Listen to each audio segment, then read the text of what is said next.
నేను PNM high స్కూల్లో 8వ తరగతి చదువుతున్నాను. ప్రతి ఒక్కరూ పండుతున్న విత్తనాలను సేకరించాలి. అవి కొండల మీద వేయాలి. అవి చెట్లను పెంచాలి. పుష్పక్షులకు నీరు పెట్టి కాపాడాలి.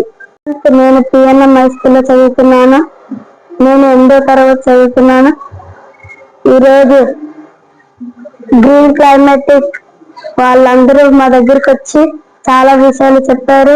మొక్కలు నాటండి, పర్యావరణాన్ని కాపాడండి, ఇంటి దగ్గర ఎక్కడైనా మొక్కలు నాటండి అని చెప్పారు. ఎన్నో యాక్టివిటీస్ చేయించారు. అలాగే మీ ఇంటి దగ్గర ఎక్కడైనా మొక్కలు నాటాలని, కూరగాయలు పూల మొక్కలు కాపాడతారని ఆశిస్తున్నాను. పిఎన్ఎం హై స్కూల్ అందరూ మొక్కలు నాటాలి, ఆరోగ్యకరమైన జీవితాన్ని జీవించాలి. మొక్కల్ని చాలా ఏ కెమికల్స్ లేకుండా మాన్యూర్స్ తో వాటితో మనం బాగా పండించుకోవాలి. దేశీయ విత్తనాలు సేకరించి విత్తనాల బంతుల్ని చేసి కొండల మీద వెయ్యాలి. దాని ద్వారా మనకి గోల్డ్ చెట్లు పెరుగుతాయి. అందుకే ప్రతి విద్యార్థి పర్యావరణవర్హితంగా జీవించాలి. మరి ప్రతి ఒక్కరూ పర్యావరణ హితంగా జీవించాలని కోరుతున్నాం. ప్రధానంగా ఈరోజు భూమిలో విద్యార్థులతో మాట్లాడటం జరిగింది. ఈ విద్యార్థులతో చాలా కార్యక్రమాలు చేయడం జరిగింది. అయితే ప్రతి ఒక్కరూ పర్యావరణ హితంగా జీవించడం కోసం సీడ్స్ కలెక్షన్ చేయడం, సీడ్ బాక్స్ తయారు చేయడం, కొండల మీద సీడ్ బాక్స్ వేయడం, కొండల మీద అడవులు పెరగడం, అలాగే పక్షులకు నీళ్లు పెట్టడం, అంతరించిపోతున్న జీవులను కాపాడేందుకు ప్రయత్నం చేయడం, ఇళ్ల దగ్గర కూరగాయలు పండించుకోవడం, ఇట్లా ప్రకృతితో మమేకమై ప్రకృతి యుక్తంగా జీవించడం ఎలా అనే దాని మీద మన విద్యార్థులకు అవగాహన కల్పించడం జరిగింది. ఈరోజు మనము ఆంధ్ర తెలంగాణ రాష్ట్రాల్లో విద్యార్థులు పర్యావరణ హితంగా జీవించడానికి అవసరమైన ఐఎస్సి మెటీరియల్ మన green climate team environmental education research centre నుంచి తయారు చేసి అందజేస్తున్నాం. దీన్ని ప్రతి విద్యార్థి, ప్రతి ఉపాధ్యాయుడు, ప్రతి విద్యా సంస్థ వినియోగించాలని కోరుతున్నాం. శ్రీదేవి, నేను Pandit Nehru GVMC high school head mistress గా పనిచేస్తున్నాను. ఈ రోజు గ్రీన్ క్లైమేట్ వాళ్ళు వచ్చి అంటే పర్యావరణ హితంగా మనం ఎలా జీవించాలి అన్న విషయాన్ని విద్యార్థులతో షేర్ చేసుకోవడం జరిగింది. అలాగే విద్యార్థులందరూ కూడా ఆ ప్రోగ్రామ్ లో పార్టిసిపేట్ చేసి వాళ్ళకి ఎన్నో విషయాలు తెలుసుకున్నారు. అంతేకాకుండా వాళ్ళకున్న డౌట్స్ ఏవైతే ఉన్నాయో వాటిని ఎట్లాగా మనం సాల్వ్ చేసుకోవాలి, ఆ ప్రాబ్లమ్స్ అన్ని కూడా డౌట్ క్లారిఫికేషన్ సెషన్ లో కూడా వాళ్ళు అడిగి తెలుసుకోవడం జరిగింది.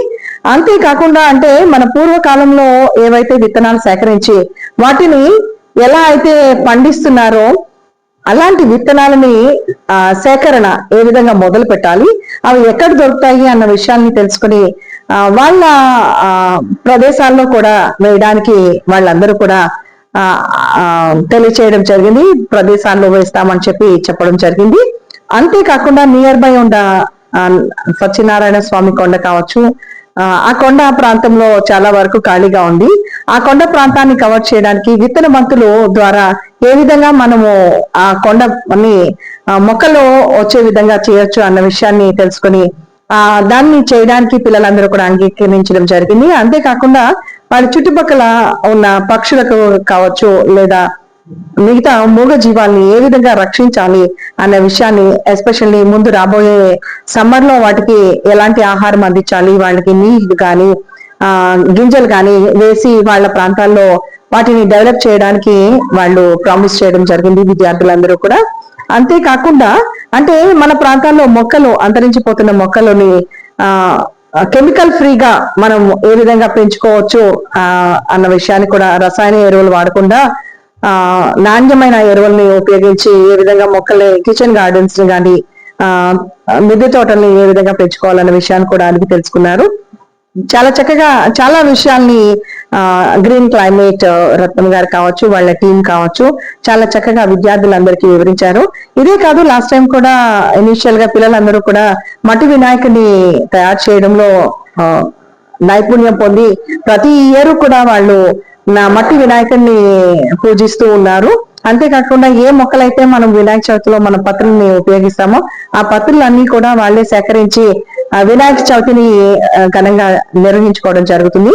అంతేకాకుండా రాబోయే 26th ప్రతి ఒక్క చైల్డ్ కూడా ఆ విత్తనాలతో తయారు చేసిన ఫ్లాగ్స్ ని పెట్టుకుని అందరికీ కూడా విత్తనాలతో తయారు చేసిన ఫ్లాగ్స్ ని ఇవ్వడానికి వాళ్ళందరూ ప్రిపేర్ చేస్తామని తెలియచేయడం జరిగింది.